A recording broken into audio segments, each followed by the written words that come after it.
Hi hello வணக்கம். நம்ம இப்போ மல்லி சீரியல் ப்ரோமோ பற்றி இந்த வீடியோவில் பார்க்கலாம் வாங்க. நம்ம சேனலுக்கு முதல் முறையாக வந்தீங்க அப்படின்னா சப்ஸ்கிரைப் பண்ணிக்கோங்க. நம்ம மல்லி, விஜய், வெண்பா இவங்க 3 பேரும் பார்த்தீங்கன்னா ரொம்ப க்ளோஸாக தான் இருந்தாங்க. இப்போ தான் பார்த்தீங்கன்னா அவங்க ஒருத்தருக்கு ஒருத்தர் ரொம்ப அழகாக அன்பை புரிஞ்சுக்கிற மாதிரி இருந்துச்சு. அதுக்குள்ளே பார்த்தீங்கன்னா இந்த கதிரேசன் உள்ள நுழைஞ்சி இந்த ராஜேஸ்வரியோட உதவியால் இப்போது நம்ம மல்லியும் விஜயும் பிரிகிற ஒரு சுச்சுவேஷனுக்கு கொண்டு போயிட்டாங்கன்னே சொல்லலாங்க. ஸோ இப்போது மல்லி விஜய் வந்து கூப்பிட்றாங்க, வா என்னோட ஃப்ரெண்டோட ஃபங்க்ஷன் இருக்குது, அதுக்கு போகணுன்னு சொல்லிட்டு புதுசாக சாரியெல்லாம் வாங்கிட்டு வந்து கொடுத்துட்டு, வா மல்லி ஃபங்க்ஷன் போகலாம் கிளம்பு அப்படின்னு சொல்கிறாங்க. ஆனால் பார்த்தீங்கன்னா நம்ம மல்லி, இல்லை நான் வரல, நீங்கள் போயிட்டு வாங்க அப்படின்னு சொல்கிறாங்க.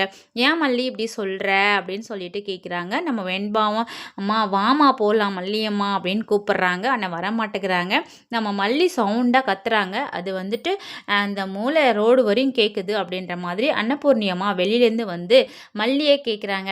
என்ன மல்லி இவ்வளோ சவுண்டாக பேசிக்கிட்டு இருக்க? மாப்பிள்ளை கூப்பிட்றாங்களே, அது என்ன பழக்கம்? போயிட்டு வா, ஃப்ரெண்டோட ஃபங்க்ஷனுக்கு ஃபேமிலியாக போகிறது தானே நல்லது அப்படின்ற மாதிரி சொல்கிறாங்க. அப்போவும் போக மாட்டேன்றாங்க.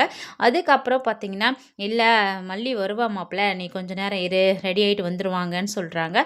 உடனே பார்த்தீங்கன்னா ஃபோன் கால் வந்ததும் ராஜேஸ்வரி பேசுனதும், சரி ஓகே நீங்கள் கிளம்புங்க, நான் வந்துடுறேன், எனக்கு ஒரு அர்ஜென்ட் ஒர்க் இருக்குன்னு சொல்லிட்டு நம்ம மல்லி கிளம்புறாங்க. அங்கே போனதான் தெரியுது ராஜேஸ்வரி டிவோர்ஸ் பெட்டிஷனை கொடுத்துட்டு இதில் கையெழுத்து போடு அப்படின்ற மாதிரி சொல்லிட்டு. ஸோ நம்ம மல்லி பார்த்திங்கன்னா அழுகுறாங்க.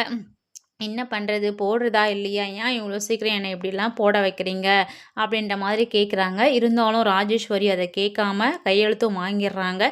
இந்த விஷயம் நம்ம அன்னபூர்ணி அம்மாவுக்கு தான் முதல்ல தெரிய வரப்போகுது. அன்னபூர்ணி அம்மா வந்து ராஜேஸ்வரியை வச்சு வெளுக்க போகிறாங்க. ஸோ ராஜேஸ்வரி என்ன பண்ணுறாங்க, டிவோர்ஸை ரிட்டன் வாங்குறாங்களா என்னன்னு வெயிட் பண்ணி பார்க்கலாம். தேங்க்யூ.